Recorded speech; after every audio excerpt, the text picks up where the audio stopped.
ವೀಕ್ಷಕರೇ, ಅದು 2023 ಏಪ್ರಿಲ್ 25ನೇ ತಾರೀಕು ಮಹಾರಾಷ್ಟ್ರದ ಚಂದಾಪುರ ನಗರ್ ಪೊಲೀಸ್ ಠಾಣೆಯಲ್ಲಿ ಕರ್ತವ್ಯವನ್ನು ನಿರ್ವಹಿಸುತ್ತಿದ್ದಂತ 45 ವರ್ಷದ ಹೆಡ್ ಕಾನ್ಸ್ಟೇಬಲ್ ಜಯಂತ್ ಎಂದಿನಂತೆ ಸಮಯಕ್ಕೆ ಸರಿಯಾಗಿ ಡ್ಯೂಟಿಗೆ ಹಾಜರಾಗ್ತಾರೆ. ಆದ್ರೆ ಆ ದಿವಸ ಅವರು ಮನೆಯಿಂದ ಹೊರಡುವಾಗ ಯಾವುದೋ ವಿಚಿತ್ರ ಅಶಾಂತಿ ಅವರನ್ನ ಕಾಡ್ತಿತ್ತು. ಅವ್ರ ಮನಸ್ಸಲ್ಲಿ ಏನೋ ಆತಂಕ ಹೆಚ್ಚುತ್ತಿರುವಂತೆ ಅನುಭವ ಆಗ್ತಿತ್ತು. ಅವರ ಡ್ಯೂಟಿ ಕಲೆಕ್ಟರ್ನ ಆಡಳಿತ ಭವನದಲ್ಲಿ ಇರೋದ್ರಿಂದ ಅವರು ತಮ್ಮನ್ನ ಸಮಾಧಾನ ಪಡಿಸಿಕೊಂಡು ನೀರನ್ನ ಕುಡಿದು ಅಲ್ಲಿಗೆ ಹೊರಡ್ತಾರೆ. ಆದ್ರೆ ಆ ದಿವಸ ಅವರ ಹಣೆ ಬರಹ ಬೇರೆನೇ ಇತ್ತು. ಈ ಜಯಂತ್ ಅವರು ಕಲೆಕ್ಟರ್ನ ಆಡಳಿತ ಭವನದ ಸಮೀಪಕ್ಕೆ ಬಂದಾಗ ಇದ್ದಕ್ಕಿದ್ದಂತೆ ಆತ ನಿಂತ ಜಾಗದಲ್ಲೇ ಕುಸಿದು ಬಿದ್ದು ಹೋಗ್ತಾನೆ. ಸುತ್ತಮುತ್ತ ಇದ್ದವರು ತಕ್ಷಣ ಇವರನ್ನ ಗಮನಿಸಿ ಅವ್ರ ಬಳಿಗೆ ಓಡ್ ಹೋಗ್ತಾರೆ. ಮತ್ತೆ ತಕ್ಷಣ ಅವರನ್ನ ಚಂದ್ರಾಪುರದ ಸರ್ಕಾರಿ ಮೆಡಿಕಲ್ ಕಾಲೇಜ್ ಹಾಸ್ಪಿಟಲ್ಗೆ ದಾಖಲು ಮಾಡ್ತಾರೆ. ದುರಾದೃಷ್ಟವಶಾತ್ ವೈದ್ಯರು ಎಷ್ಟೇ ಪ್ರಯತ್ನ ಪಟ್ಟರು ಕೂಡ ಈ ಜಯಂತ್ ಅವರ ಪ್ರಾಣವನ್ನು ಉಳಿಸ್ಕೊಳ್ಳೋದಿಕ್ಕೆ ಸಾಧ್ಯ ಆಗ್ಲಿಲ್ಲ. ಅವ್ರ ಪ್ರಾಣ ಪಕ್ಷಿ ಅದಾಗ್ಲೇ ಹಾರ್ ಹೋಗಿತ್ತು. ಈ ಒಂದು ವಿಷಯ ಮನೆಯವರಿಗೆ ಗೊತ್ತಾದಾಗ ಆಕಾಶನೇ ತಲೆ ಮೇಲೆ ಬಿದ್ದಂತಾಗಿತ್ತು. ಡ್ಯೂಟಿಗೆ ಹೊರಡುವಾಗ ಮನೆಯಿಂದ ಬಹಳ ಆರಾಮಾಗಿನೇ ಹೊರಟಂತ ವ್ಯಕ್ತಿ ಈಗ ಇಹಲೋಕವನ್ನ ತ್ಯಜಿಸಿ ಹೋಗಿದ್ದಾರೆ. ಈ ಒಂದು ದುಃಖವನ್ನು ಭರಿಸುವಂತ ಶಕ್ತಿ ಅವ್ರ ಕುಟುಂಬಕ್ಕೆ ಇರಲಿಲ್ಲ. ಜಯಂತ್ ಅವರಿಗೆ ಅವರ ಪತ್ನಿ ಮತ್ತು ಮಗಳು ಇದ್ರು. ಈ ಜಯಂತ್ ಅವರಿಗೆ ತಮ್ಮ ಮಗಳ ಮೇಲೆ ಅಪಾರವಾದಂತ ಪ್ರೀತಿ ಇತ್ತು. ಆಕೆಯ ಹೆಸರು ಆರ್ಯ. ಆ ಒಂದು ಸಮಯದಲ್ಲಿ ಕೇವಲ 19 ವರ್ಷದ ಹುಡುಗಿ. ತಂದೆಯ ಅಗಲಿಕೆ ಆಕೆಯನ್ನ ಕುಗ್ಸಿತ್ತು. ಮರಣೋತ್ತರ ಪರೀಕ್ಷೆ ಮಾಡಿದ ನಂತರ ಆ ಒಂದು ದೇಹವನ್ನ ಕುಟುಂಬದವರಿಗೆ ಅಂತಿಮ ಸಂಸ್ಕಾರಕ್ಕಾಗಿ ಹಸ್ತಾಂತರ ಮಾಡಲಾಯಿತು. ಆ ಪಿಎಂನ ರಿಪೋರ್ಟ್ ನಲ್ಲೂ ಕೂಡ ಯಾವುದೇ ರೀತಿಯ ಅನುಮಾನಾಸ್ಪದ ವಿಚಾರಗಳು ಕಂಡು ಬರಲಿಲ್ಲ. ಹೀಗಾಗಿ ಅವರ ಕುಟುಂಬದವರು ವಿಧಿವಿಧಾನದ ಪ್ರಕಾರ ಅಂತಿಮ ಸಂಸ್ಕಾರವನ್ನ ಮಾಡ್ತಾರೆ. ಈ ಜಯಂತ್ ಅವರು ತಮ್ಮ ಮಗಳನ್ನ ತುಂಬಾ ಪ್ರೀತಿ ಮತ್ತು ಕಾಳಜಿಯಿಂದ ಬೆಳೆಸಿದ್ರು. ಹಾಗಾಗಿ ಪೊಲೀಸ್ ಇಲಾಖೆ ಜಯಂತ್ ಅವರ ಒಬ್ಬಳೆ ಮಗಳಾದಂತ ಆರ್ಯಗೆ ಕಂಪ್ಯಾಷನೇಟ್ ಗ್ರೌಂಡ್ ನಲ್ಲಿ ಉದ್ಯೋಗ ಕೊಡುವಂತ ಪ್ರಕ್ರಿಯೆಯನ್ನ ಶುರು ಮಾಡುತ್ತೆ. ಇದರಿಂದ ಆಕೆ ತನ್ನ ತಂದೆಯ ಜಾಗದಲ್ಲಿ ಕೆಲಸವನ್ನ ಪಡೆದು ಸ್ವಂತ ತನ್ನ ಕಾಲಿನ ಮೇಲೆ ನಿಲ್ಲೋದಕ್ಕೆ ಸಾಧ್ಯ ಆಗುತ್ತೆ. ಇನ್ನು ಅದೇ ವರ್ಷ ಈ ಆರ್ಯಾಳ ಮದುವೆ ಆಶೀಶ್ ಶೆಡ್ಮಾಕೆ ಅನ್ನೋನ ಜೊತೆ ನಡೆಯುತ್ತೆ. ಈತನು ಕೂಡ ತನ್ನ ತಂದೆ ತೀರ್ಹೋದಂತ ಕಾರಣ ಆ ಒಂದು ಕೆಲಸವನ್ನ ಈತ ಗಿಟ್ಟಿಸ್ಕೊಂಡಿದ್ದ. ಈತನು ಕೂಡ ಕಂಪ್ಯಾಷನೇಟ್ ಗ್ರೌಂಡ್ ನ ಮೇಲೆ ಪೊಲೀಸ್ ಕಾನ್ಸ್ಟೇಬಲ್ ಆಗಿ ನೇಮಕಗೊಂಡಿದ್ದ. ಇದೇ ಸಮಯದಲ್ಲಿ ಆರ್ಯಾಳಿಗೆ ತನ್ನ ತಂದೆಯ ಜಾಗದಲ್ಲಿ ಕೆಲಸವನ್ನ ಪಡೆಯೋದಕ್ಕೆ ಅಗತ್ಯ ಇರುವಂತ ಪೇಪರ್ ವರ್ಕ್ ನಡೀತಾ ಇತ್ತು. ಈ ಒಂದು ಮದುವೆ ಆರ್ಯಾಳ ಜೀವನದಲ್ಲಿ ಹೊಸ ಆರಂಭ ಆಗಿತ್ತು. ಹೀಗಾಗಿ ಆಕೆ ಬಹಳ ಸಂತೋಷದಿಂದ ಇದ್ಲು. ಆದ್ರೆ 3 ವರ್ಷಗಳ ನಂತರ ಈ ಒಂದು ಕತೆ ಹೊಸ ತಿರುವನ್ನ ಪಡೆದುಕೊಳ್ಳುತ್ತೆ. ಏಕೆಂದ್ರೆ ಮಾರ್ಚ್ 2026 ಆರ್ಯಾಳ ಗಂಡ ಆಶೀಶ್ ಪೊಲೀಸ್ ಠಾಣೆಗೆ ಬಂದು ಒಂದು ಅಪರಾಧದ ಬಗ್ಗೆ ಪೊಲೀಸರ ಮುಂದೆ ಒಪ್ಕೊಳ್ತಾನೆ. ಅದನ್ನ ಕೇಳಿದಂತ ಪೊಲೀಸ್ ಇಲಾಖೆ ಒಂದು ಕ್ಷಣ ಬೆಚ್ಚಿ ಬಿದ್ದಿತ್ತು. ಅದು ಮಾನವ ಮುಖದ ಹಿಂದೆ ಅಡಗಿರುವಂತ ಕ್ರೂರ ಸ್ವಭಾವದ ಯಾವುದೇ ಸಂಬಂಧಕ್ಕೂ ಕೂಡ ಬೆಲೆ ಮತ್ತು ಪ್ರೀತಿನೇ ಇಲ್ಲದಂತ ಕ್ರೂರ ಕೃತ್ಯ ಎಂಬುದನ್ನ ಎತ್ತಿ ತೋರಿಸ್ತಾ ಇತ್ತು. ವೀಕ್ಷಕರೇ, ಈ ಒಂದು ಕತೆ ಶುರುವಾಗೋದು 2023 ಏಪ್ರಿಲ್ 25ನೇ ತಾರೀಕು ಬೆಳಗ್ಗೆ ಜಯಂತ್ ಅವರು ಕೊನೆಯ ಬಾರಿ ಡ್ಯೂಟಿಗೆ ಹೋಗೋದಿಕ್ಕೆ ಹೊರಟಿದ್ದಂತ ದಿನ. ಜಯಂತ್ ಅವರು ಎಂದಿನಂತೆ ಆ ದಿನ ಬೆಳಿಗ್ಗೆ ಎದ್ದು ಪೂಜೆಯನ್ನ ಮುಗಿಸಿ ಕೆಲಸಕ್ಕೆ ಹೋಗೋದಿಕ್ಕೆ ರೆಡಿಯಾಗಿದ್ರು. ಅವರ ಮಗಳು ಆರ್ಯ ಕೂಡ ಬೇಗ ಎದ್ದು ತಂದೆಗೆ ತಿಂಡಿ ಕೊಟ್ಟ ನಂತರ ಆಕೆ ತಂದೆಗೋಸ್ಕರ ಅವಳು ಪ್ರೀತಿಯಿಂದ ಮಿಲ್ಕ್ ಶೇಕ್ ಅನ್ನ ಮಾಡಿಕೊಡ್ತಾಳೆ. ಅದನ್ನ ಕುಡಿದಂತ ಜಯಂತ್ ಅವರು ಡ್ಯೂಟಿಗೆ ಹೊರಡ್ತಾರೆ. ಕೆಲವೇ ಗಂಟೆಗಳ ನಂತರ ಅವರು ಡ್ಯೂಟಿಯಲ್ಲಿ ಇದ್ದಾಗ ತಲೆ ಸುತ್ತ ಬಂದು ಕುಸ್ತು ಬಿದ್ದಿದ್ರು. ನಂತರ ಅವರು ಮತ್ಯಾವತ್ಗೂ ಮೇಲೇಳಿಲ್ಲ. ಆದ್ರೆ ಕೆಲವೊಂದು ಕತೆಗಳು ಕಣ್ಣಿಗೆ ಕಾಣುವಷ್ಟು ಸಿಂಪಲ್ ಆಗಿ ಇರೋದಿಲ್ಲ. 3 ವರ್ಷಗಳ ಕಾಲ ಎಲ್ಲರೂ ಕೂಡ ಜಯಂತ್ ಅವರ ಸಾವು ಸಹಜ ಅಂತಾನೆ ನಂಬಿದ್ರು.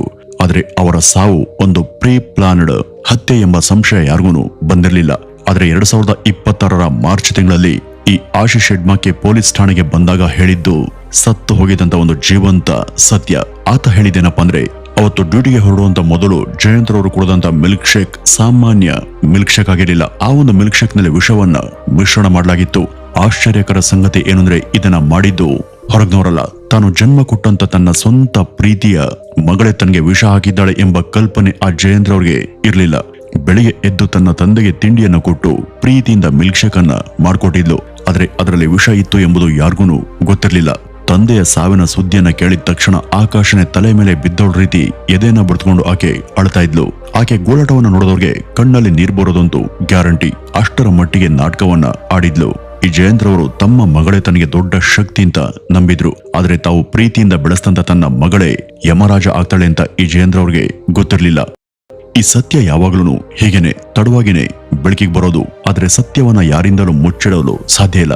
ಇಲ್ಲಿ ಮೂಡುವಂತ ಪ್ರಶ್ನೆ ಏನಪ್ಪಾ ಅಂದ್ರೆ, ತನಗೆ ಜನ್ಮ ಕೊಟ್ಟಂತ ತಂದೆಯೇ ಆರ್ಯ ಕೊಲೆ ಮಾಡಿದ್ಯಾಕೆ?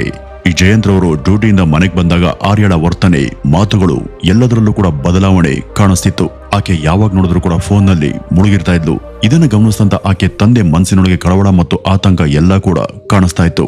ತಮ್ಮ ಮಗಳು ತಪ್ಪು ದಾರಿಯಲ್ಲಿ ಹೆಜ್ಜೆ ಇಡ್ತಿದ್ದಾಳೆ ಅನ್ನುವಂತ ಅನುಮಾನ ಉಂಟಾಗಿತ್ತು.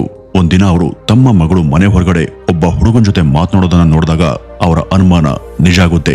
ಜೀವನ ಪೂರ್ತಿ ಪೊಲೀಸ್ ಡ್ಯೂಟಿಯಲ್ಲಿ ಅಪರಾಧ ಮತ್ತು ಅಪರಾಧಿಗಳನ್ನ ನೋಡ್ತಾ ಬಂದಿದ್ದಂತ ಜಯಂತ್ ರವರ ಮನಸ್ಸಲ್ಲಿ ತಮ್ಮ ಮಗಳು ಯಾವುದೇ ತಪ್ಪನ್ನ ಮಾಡದೆ ಒಳ್ಳೆ ದಾರಿಯಲ್ಲಿ ನಡೆಯಬೇಕು ಎಂಬುದು ಅವರ ಅತ್ಯಂತ ದೊಡ್ಡ ಆಸೆಯಾಗಿತ್ತು.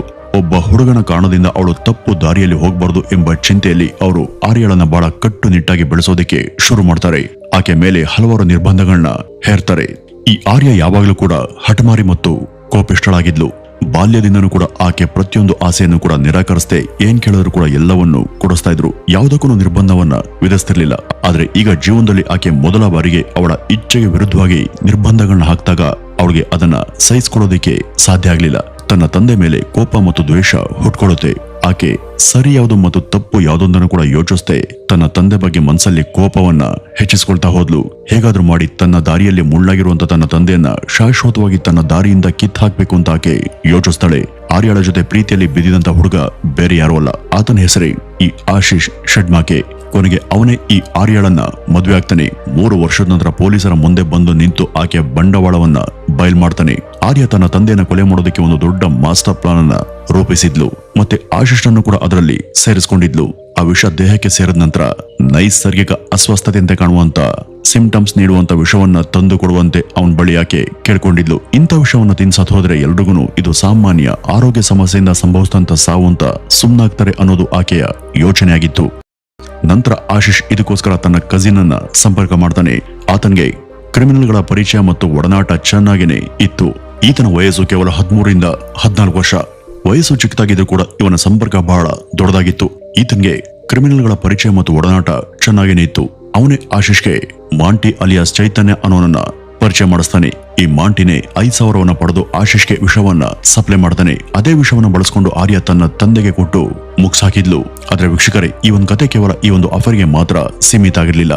ಮನೆಯ ನಿಯಮಗಳಿಂದ ಬೇಸತ್ತು ಅವಳು ಇಂಥ ಕೆಲಸವನ್ನ ಮಾಡಿದ್ದಾಳೆ ಅಂತ ಅನ್ಕೊಂಡ್ರೆ ನಿಮ್ಮ ಊಹೆ ತಪ್ಪು. ಇದರ ಹಿಂದೆ ಮತ್ತೊಂದು ಕಾರಣ ಕೂಡ ಇತ್ತು. ಈ ಕೊಲೆ ಹಿಂದೆ ಇದ್ದಂತ ಮತ್ತೊಂದು ಕಾರಣವನ್ನ ನೀವು ಕೇಳಿದ್ರೆ ಶಾಕ್ ಆಗೋದಂತೂ ಖಂಡಿತ. ಈ ಕೊಲೆಗೆ ಮುಖ್ಯ ಕಾರಣ ಏನಪ್ಪಾ ಅಂದ್ರೆ ತಂದೆ ಸೇವೆಯ ಸಮಯದಲ್ಲಿ ಸಾವಾದ್ರೆ ಸಿಗುವಂತ ಕಂಪ್ಯಾಷನೇಟ್ ಗ್ರೌಂಡ್ ಜಾಬ್ ಇದೆ ನೋಡಿ. ಈ ಒಂದು ಕೊಲೆಗೆ ಮುಖ್ಯ ಕಾರಣ ಅಂದ್ರೆ ತನ್ನ ತಂದೆ ಸೇವೆಯಲ್ಲಿ ಇದ್ದಾಗ ಸಾವನ್ನಪ್ಪಿದ್ರೆ ಆ ಒಂದು ಕೆಲಸ ತನಗೆ ಸಿಗುತ್ತೆ ಅನ್ನುವಂತ ಕಾರಣದಿಂದ ಆಕೆ ತನ್ನ ತಂದೆಯನ್ನೇ ಮುಗ್ಸ್ ಹಾಕಿದ್ಲು. ಅವಳು ಈ ಆಶೀಶನ್ನ ಭೇಟಿಯಾದಂತ ಸಮಯದಿಂದಲೇ ಈ ಒಂದು ವಿಚಾರ ಅವಳ ಮನಸ್ಸಲ್ಲಿ ಆಳವಾಗಿ ಆವರಿಸಿಕೊಂಡಿತ್ತು. ಯಾಕೆಂದ್ರೆ ಈ ಆಶೀಶ್ ಕೂಡ ಪೊಲೀಸ್ ಇಲಾಖೆಯಲ್ಲಿ ತನ್ನ ತಂದೆಯ ಸ್ಥಾನದಲ್ಲಿ ಕಂಪ್ಯಾಷನೇಟ್ ಗ್ರೌಂಡ್ ನಲ್ಲಿ ಕೆಲಸವನ್ನ ಪಡ್ಕೊಂಡಿದ್ದ. ತನ್ನ ತಂದೆಯನ್ನ ಕೊಲ್ಲೋದು ಈಕೆಗೆ ಒಂದೇ ಬಾಣದಿಂದ 2 ಗುರಿಗಳನ್ನ ಸಾಧಿಸ್ತಂತೆ. ಆದ್ರೆ ಪ್ರತಿಯೊಂದು ಪಾಪಕ್ಕೂ ಒಂದು ಅವಧಿ ಇರುತ್ತಲ್ವಾ, ಅದು ಮುಗಿದಾಗ ಸತ್ಯ ತನ್ನದೇ ಆದಂತ ದಾರಿಯನ್ನ ಹುಡುಕಿ ಹೊರಬರುತ್ತೆ. ಈ ಒಂದು ಕಥೆಯಲ್ಲೂ ಕೂಡ ಇದೇ ನಡೆದದ್ದು. ಇದ್ದಕ್ಕಿದ್ದಂತೆ ಒಂದ್ ದಿವಸ ಈ ಆಶೀಶ್ ಪೊಲೀಸ್ ಠಾಣೆಗೆ ಬಂದು 3 ವರ್ಷಗಳಿಂದ ಅಡಗಿಸಿ ಇಟ್ಟಿದ್ದಂತ ಎಲ್ಲಾ ಸತ್ಯವನ್ನು ಕೂಡ ಒಪ್ಕೊಳ್ತಾನೆ. ಇಲ್ಲಿ ಮೂಡುವಂತ ಪ್ರಶ್ನೆ ಏನಂದ್ರೆ ಈ ಆಶೀಶ್ ಇಷ್ಟು ದೊಡ್ಡ ರಹಸ್ಯವನ್ನ ಯಾಕೆ ಇದ್ದಕ್ಕಿದ್ದಂತೆ ಬಯಲ್ ಮಾಡದ? ಇದಕ್ಕೆ ಕಾರಣ ಏನು ಅಂತ ನೋಡುವುದಾದ್ರೆ ಆತನ ಮನಸ್ಸಲ್ಲಿ ಅಪರಾಧದ ಭಾವನೆ ಕಾಡ್ತಾ ಇತ್ತ, ಅಥವಾ ಇದರ ಹಿಂದೆ ಮತ್ತೊಂದು ರಹಸ್ಯ ಇದೆಯಾ? ಹೌದು, ಇನ್ನೂ ಒಂದು ಸತ್ಯ ಹೊರಬರೋದು ಬಾಕಿ ಇತ್ತು. ತನ್ನ ತಂದೆಯನ್ನ ಮುಗಿಸಿದ ಮೇಲೆ 1 ತಿಂಗಳಲ್ಲಿ ಆರ್ಯ ಆಶೀಶ್ ಜೊತೆ ಮದುವೆ ಆಗ್ತಾಳೆ. ಆದ್ರೆ ಮದುವೆ ನಂತರ ಅವಳು ತನ್ನ ಗಂಡನ ಮನೆಗೆ ಹೋಗದೆ ತನ್ನ ತಾಯಿ ಮನೆಯಲ್ಲೇ ಇರ್ತಾ ಇದ್ಲು. ರಿಸರ್ಚ್ ಪ್ರಕಾರ ಆರ್ಯ ಅಕ್ಟೋಬರ್ 2023ರಲ್ಲಿ ತನ್ನ ಇನ್ಸ್ಟಾಗ್ರಾಮ್ ಅಕೌಂಟ್ ಅನ್ನ ತೆರೆದಾಳೆ. ಮತ್ತೆ ತೋರಿಕೆಗೋಸ್ಕರ ತನ್ನ ಹೆಸರಿನ ಮಿಡಲ್ ನೇಮ್ ಅಲ್ಲಿ ತನ್ನ ತಂದೆ ಹೆಸರನ್ನ ಸೇರಿಸಿಕೊಂಡಿದ್ಲು. ಎಜುಕೇಶನ್ ಕ್ವಾಲಿಫಿಕೇಶನ್ ಅಲ್ಲಿ ಮೈಕ್ರೋ ಬಯಾಲಜಿಸ್ಟ್ ಅಂತ ಬರ್ಕೊಂಡಿದ್ಲು. ತನ್ನ ತಂದೆಯ ನಿಯಂತ್ರಣದಿಂದ ಮುಕ್ತಳಾದ ನಂತರ ಆರ್ಯ ತನ್ನ ಇಷ್ಟದಂತೆ ಅವಳು ತನ್ನ ಜೀವನವನ್ನ ಮುಕ್ತವಾಗಿ ಜೀವಿಸ್ತಾ ಇದ್ಲು.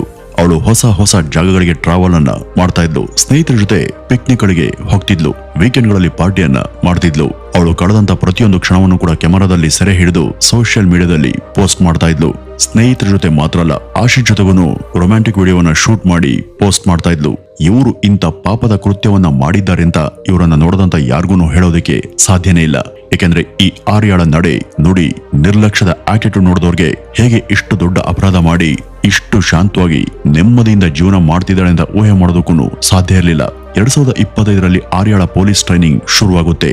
ಆದ್ರೆ ಪಾಪದ ಮೇಲೆ ನಿರ್ಮಿಸಿದಂತ ಸಂಬಂಧಗಳ ಕಟ್ಟಡ ಕೊನೆಗೆ ಕುಸ್ತು ಬೀಳಲೇಬೇಕಲ್ವಾ. 2025ರ ಅಂತ್ಯದ ವೇಳೆಗೆ ಆರ್ಯಳ ಟ್ರೈನಿಂಗ್ ಚೆನ್ನಾಗಿನೇ ನಡೆದಿತ್ತು. ಇನ್ನೊಂದ್ ಕಡೆ ಈ ಆಶೀಶ್ ಪೊಲೀಸ್ ಡ್ಯೂಟಿಯ ಪ್ರೊಬೇಷನ್ ಪೀರಿಯಡ್ ಸಮಯದಲ್ಲಿ ಇನ್ಡಿಸಿಪ್ಲಿನ್ ಮತ್ತು ಮಿಸ್ಕಂಡಕ್ಟ್ ಕಾರಣದಿಂದ ಕೆಲಸದಿಂದ ಅವನನ್ನ ಕಿತ್ತಾಕ್ಲಾಗುತ್ತೆ.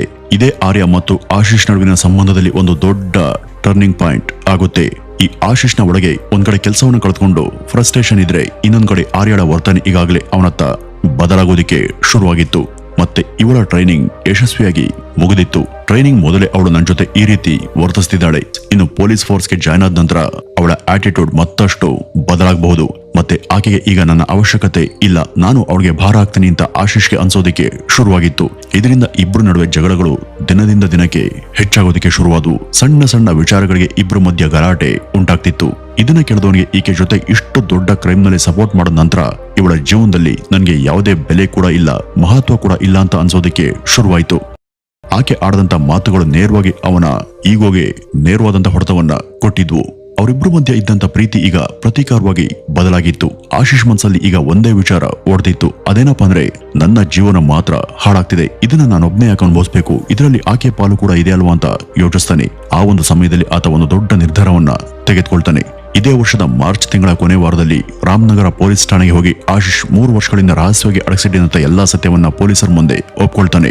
ಈ ಒಂದು ಸತ್ಯವನ್ನ ಹೊರಗಡೆ ಬಯಲು ಮಾಡೋದ್ರಿಂದ ತಾನು ಕೂಡ ಈ ಒಂದು ಸಮಸ್ಯೆಯಲ್ಲಿ ಸಿಕ್ಕಾಕೊಳ್ತೀನಿ ಅನ್ನೋದು ಅವನಿಗೆ ಗೊತ್ತಿತ್ತು. ಆದ್ರೆ ಆ ಸಮಯದಲ್ಲಿ ಅವನಿಗೆ ತನ್ನ ಬಗ್ಗೆ ಯಾವುದೇ ಚಿಂತೆ ಇರ್ಲಿಲ್ಲ. ಅವನ ತಲೆಯಲ್ಲಿ ಹೇಗಾದ್ರೂ ಮಾಡಿ ಈ ಆರ್ಯಳನ್ನ ಸಿಕ್ಕಾಕಿಸ್ಬೇಕು ಅನ್ನೋದು ಮಾತ್ರ ಓಡ್ತಿತ್ತು. ಇದೇ ವರ್ಷದ ಮಾರ್ಚ್ 24ನೇ ತಾರೀಕು ಪೊಲೀಸ್ ಟ್ರೈನಿಂಗ್ ಕಂಪ್ಲೀಟ್ ಮಾಡದಂತ ಖುಷಿಯಲ್ಲಿ ಆರ್ಯ ಒಂದು ಪೋಸ್ಟ್ ಅನ್ನ ಹಾಕ್ತಾಳೆ. ಆದ್ರೆ ಕೇವಲ 3 ದಿನಗಳಲ್ಲೇ ಅಂದ್ರೆ ಮಾರ್ಚ್ 28ನೇ ತಾರೀಕು ರಾಮನಗರ ಪೊಲೀಸರು ಆರ್ಯ, ಆಶೀಶ್ನ ಕಸಿನ್ ಮತ್ತು ವಿಷವನ್ನ ಸಪ್ಲೈ ಮಾಡದಂತ ಬೋಂಟಿಯನ್ನ ಬಂಧಿಸ್ತಾರೆ. ಆಶೀಶ್ನ ಕಸಿನ್ ಮೈನರ್ ಆಗಿದ್ರಿಂದ ಅವನನ್ನ ಜುವೆನಲ್ ಕಸ್ಟಡಿಗೆ ಕಳುಹಿಸಲಾಯಿತು. ವೀಕ್ಷಕರೇ, ಈ ಒಂದು ಕೇಸ್ ನೋಡಿದ್ಮೇಲೆ ನಿಮ್ಗೆ ಏನನ್ಸುತ್ತೆ? ನಮ್ಮ ದೇಶದ ಯುವಜನತೆ ಎತ್ತ ಸಾಗ್ತಿದೆ.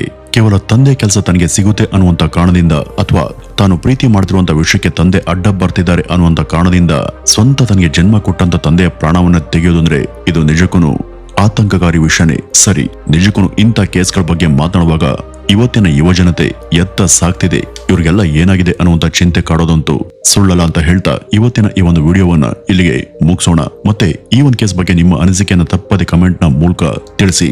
ನಮಸ್ಕಾರ.